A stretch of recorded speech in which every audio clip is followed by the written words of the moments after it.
Hallo, vir vandag die oefening gaan ons 'n Romanian deadlift doen. Ek gebruik 'n kettlebell, maar jy kan ook 'n dumbbell gebruik as jy wil.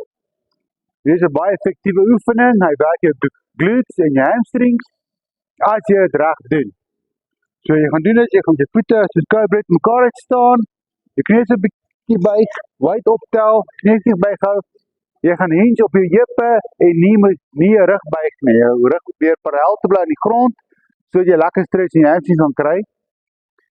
Ja, as jy afgaan, probeer die weights so naby as moontlik jou voete te bring sodat jy nie strain op jou rug sit nie. So jy gaan afgaan, lekker rustig en weer opkom boontoe.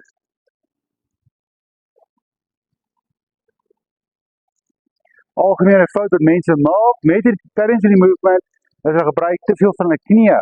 So as hulle afgaan, gaan hulle meer so afgaan.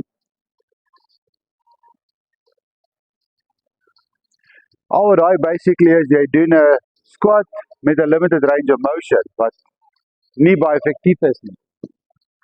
As jy die movement moeiliker wil maak, kan jy 'n bietjie meer weight bysit of jy kan 'n single leg Romanian deadlift doen wat net so effektief is.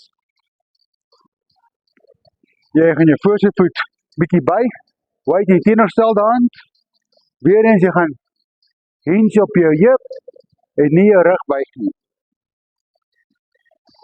Naby aan jou voet en terug op.